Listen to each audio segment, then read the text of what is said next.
Hello everyone, welcome back to my YouTube channel. और आज मैं आ गई हूँ आप सभी का favourite show mister and Mrs Parshuram के आज के एपिसोड का रिव्यू लेकर।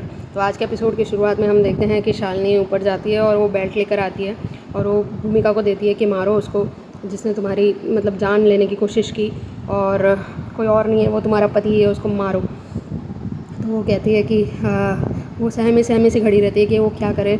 वो उससे पहले तो मना कर दिया था कि वो नहीं मार सकती, वो अपने पति को नहीं मार सकती, लेकिन जब उसने बताया कि इसने तुम्हारा भरोसा तोड़ा है, ये तुम्हें लेकर गया था वहाँ पर और गुंडे छोड़ दिए तुम्हारे पीछे, तो वो सोच रही थी कि क्या क्या हुआ था। उसने गाड़ी में उससे पूछा था कि तुम मुझसे प्यार करते हो, तो वो कहता है कि हाँ, और ये सब चीज़ें उसको याद आती है और वो उसे बेल्ट से इतना मारती है। सब लोग उसको रोकने की कोशिश करते हैं। मनीष उसको बोलता है कि ये तुम्हारा पति है, क्या कर रही हो तुम, क्यों मार रही हो उसको। बट भूमिका रुकी नहीं, वो मारती गई उसको। वो उसको नीचे गिर गया था ओमकार, फिर भी वो मारती गई, वो रुकी नहीं। एंड फिर उसने मारने के बाद शालिनी को जाके हक कर लिया। उसको बहुत ज़्यादा पछतावा पछतावा तो नहीं, लेकिन उसको रिलीफ मिला होगा, तो उसने शालिनी को जाके हक कर लिया। फिर मनीष कह रहा था कि तुम क्या कैसी लड़की हो तुम, जो किसी पति को मारने के लिए उकसा रही है। वो बोलती है यहाँ पर कोई भी पति का फ़र्ज़ निभा नहीं रहा है, ये घर पे सिर्फ बेबियों को पैसों के नीचे दबाया जाता है, कामों के नीचे दबाया जाता है। कोई पति किसी से प्यार करता ही नहीं है। तुम अगर पति कौन कैसा होना चाहिए वो देखना चाहते हो तो मेरे घर जाना, वहाँ पे है मेरा पति, उससे कुछ सीख लेना। मैंने हमेशा मेरी माँ को रोते हुए देखा है, वो रात रात को रोती थी सिर्फ इसी इंसान की वजह से। एंड अब मैं भूमिका दीदी भाभी को देख रही हूँ कि वो भी किस तरह से तुम लोग उस पर जुल्म करते हो, उसे मारने की कोशिश की, और तुम लोग कहते हो कि तुम लोग इस घर के मर्द हो। फिर वो भूमिका से जाके कहती है कि तुमने कुछ भी गलत नहीं किया है, तुमने वही किया है जो तुम्हारे लिए सही था और तुम्हारे लिए यही इंसाफ है। और इन इन लोगों ने अगर आगे कुछ करने की कोशिश की तो फिर मैं देख लूँगी। एंड अरेध्या बोलती है कि तुमसे कुछ नहीं हो पाएगा।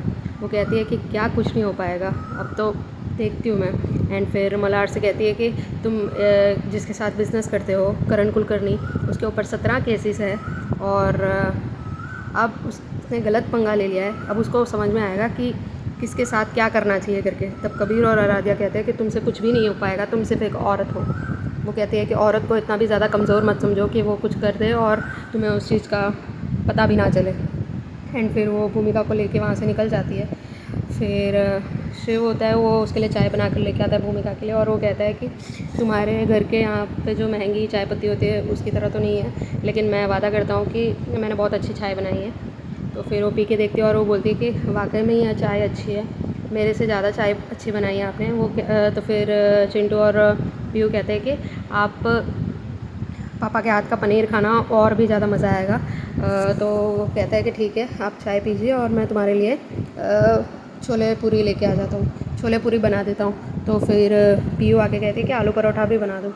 तो फिर वो कहता है कि ठीक है मैं बना देता हूँ, बट उसकी नज़र भूमिका पे जाती है, तो भूमिका रो रही होती है। वो पूछता है कि क्या हुआ। तो वो कहती है कि मैंने आज अपने पति को बेल्ट से मारा। तो वो कहता है कि क्यों, क्या हुआ था।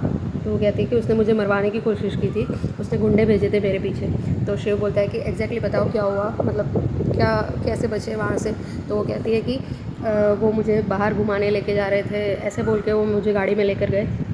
फिर किसी सुनसान एरिया में उसने गाड़ी खड़ी कर दी और वो वहाँ से चला गया, और 4 गुंडे थे, वो ऑटो में आए और वो मुझ पर हमला करने की कोशिश की उन लोगों ने, लेकिन वहाँ पर शालिनी आ गई। तो वो कहता है कि तो वहाँ से कैसे बच निकले तुम लोग। तो वो कहती है कि शालिनी ने फ़ाइट किया, एक फ़ाइटर की तरह, मन से वो खिलाड़ी की तरह उसने फ़ाइट किया। तो वहाँ पर पीयू और चिंटू होते हैं, वो भी बोलते हैं कि हाँ, हमने भी मम्मी को देखा है फ़ाइट करते हुए, मम्मी बहुत अच्छा फ़ाइट करती है, ट्रेंड, मतलब कि बहुत अच्छा फ़ाइट करती है। एंड फिर वो पूछता है कि उसके बाद क्या हुआ। तो वो कहती है कि फिर शालिनी ने मुझे पुलिस स्टेशन लेके गया, वहाँ पर केस रजिस्टर करवाने के लिए, और फिर वो मुझे डायरेक्ट घर लेकर गई। वहाँ पर जाके सबको कन्फ्रंट किया, और वही ऊपर जाके बेल्ट लेकर आई थी और मेरे पति को मारने के लिए कहा। तो ये सब सीन वो उसको समझा रही होती है। तब सॉरी, चिंटू कहता है कि डैडी मैंने कहा था ना मिसेस परशुराम। तो वहाँ पर पीयू होती है, वो पूछते हैं कि क्या मिसेस परशुराम। तो वो बोलता है कि कुछ नहीं, मैंने भी मम्मी को फ़ाइट करते हुए देखा है करके। तो शिव बोलता है कि मैंने भी देखा है, लेकिन मम्मी नहीं जानती है कि मैंने क्या देखा है। शायद उसने भी वो फाइटिंग सीन देखी थी जहाँ भूमिका को बचाने के लिए शालिनी ने फ़ाइट किया था।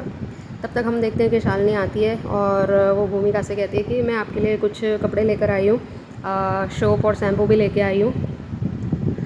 तो ये कुछ ख़ास ब्रांड नहीं है, बट हम लोअर मिडिल क्लास है तो हमसे जितना हो पाया मैंने उतना किया है, तो आप जाके चेंज कर लीजिए एक्सेट्रा। वो बोलती है, तब तक उसको एक कॉल आता है, तो वो बोलती है कि मैं नम्रता बोल रही हूँ। तो वो कहते हैं कि हाँ बोलिए। तो वो कहते हैं कि आज जो भी घर में कुछ भी हुआ वो गलत था। तो भूमिका कहती है जो घर के बाहर हुआ वो भी बहुत ज़्यादा गलत था, आप लोगों ने मुझे मरवाने की कोशिश की। तो नम्रता बोलती है सही बात है, जो भी दीक्षित परिवार के अगेंस्ट जाएगा उसे कुचल दिया जाएगा। तो भूमिका बोलती है क्या तुम मुझे कुचलोगे, तुम मुझे मारने की कोशिश करोगे। तब तक शालिनी वहाँ से उसका फ़ोन उठा ले लेती है और वो भूमिका को सॉरी बोलती है कि डोंट माइंड, बट मुझे इनसे बात करनी है। फिर वो बोलती है कि क्या कुचलोगे तुम, तुम्हारे फैमिली के अगेंस्ट जाएंगे तो आगे से जो भी कुछ होगा वो मुझसे गुजरेगी। कोई भी किसी को परेशान करेगा तो वहाँ पर मैं खड़ी रहूँगी, मैं किसी लड़की पर किसी बहू पर अत्याचार नहीं होने दूँगी। तब तक कॉल कट हो जाता है। तो वो बोलती है कि ठीक है मैं जाके खाना बना देती हूँ, बट शिव उसको रोकता है। वो बोलता है कि क्या मिसेस तुमने फ़ाइट किया। तो वो कहती है कि क्या बोल रहे हो तुम, मुझे खाना बनाने दे दो, आपने चाय तो बना के दिया है उन्हें, अभी मैं खाना बना लेती हूँ जाके। तो वो बोलता है कि तुम कौन हो, तुम 10 साल तक मेरे साथ रही हो, हमारी शादी को लगभग 10 साल हो गए, लेकिन ये जो सवाल मैंने किया है तुमसे ये हमारे रिश्ते के बीच की नींव है, तुम्हें आज सच बोलना ही पड़ेगा। तो वो कहती है कि कैसा सच। तो वो कहता है कि तुम एक प्रोफेशनल की तरह फ़ाइट कर सकती हो, तुम बंदूक चला सकते हो। और वो पूछता है कि तुम्हें वो गाड़ी किसने दी वहाँ पर जाने के लिए, और तुमने फ़ाइट कैसे की गुंडों से। तो वो कहती है कि सेल्फ़ डिफेंस के लिए किया था। तो वो जाने की वहाँ से कोशिश करती है। तो वो बोलता है कि तुम कौन हो। तो शालिनी शॉक हो जाती है और वो बोलता है कि तुम आज से मतलब पहले एक एनजीओ में काम करती थी और दोपहर को जाती थी वहाँ पर एनजीओ में काम करने के लिए, और वो करण कुलकर्णी का था। एंड कुछ समय पहले वहाँ पर रेड पड़ी थी, वहाँ पर लेडीज़ की ट्रैफिकिंग हो रही थी समंदर के थ्रू, और वहाँ से एक लड़की बच निकली थी, शायद वो कोई ऑफिसर थी। एंड सबका यही कहना है कि वो बहुत ज़्यादा स्ट्रॉन्ग ऑफिसर थी, और हमने सुना है कि वो समंदर के किनारे पहुँच गई थी। क्या तुम जानती हो उसे। तो वो कहती है कि ठीक है मुझे काम करना है, जाने दो। और वो फिर उसको पता चलता है कि इसको कहाँ से पता है ये सब। तो वो पूछती है कि ठीक है आपको कैसे पता है ये सब कि मैं मतलब वहाँ पर ट्रैफिकिंग हुई थी वहाँ पर लड़की। तो वो कहता है कि पूछताछ में पता चला। तो वो कहती है कि आपको जो भी कुछ पूछना है, आपको जो भी कुछ डाउट्स है वो आप मुझसे क्लियर करो, मैंने इतने साल तक आपके साथ रहा है, तो जो भी चाहिए आप मुझसे पूछ लो, वरना ये पति पत्नी के रिश्ते में दरार आ जाएगी। तो शिव कहता है दरार तो आ चुकी है। तो उसका हाथ छुड़वा देता है और वो वहाँ से चला जाता है गुस्से में। एंड शालिनी उसके पीछे जाकर रोती रहती है। आगे देखने के लिए क्या होता है प्लीज़ चैनल पर बने रहिए। चैनल पर नए हैं तो सब्सक्राइब कर लीजिए, बेल आइकन को दबाना बिल्कुल भी ना भूलें। Thank you.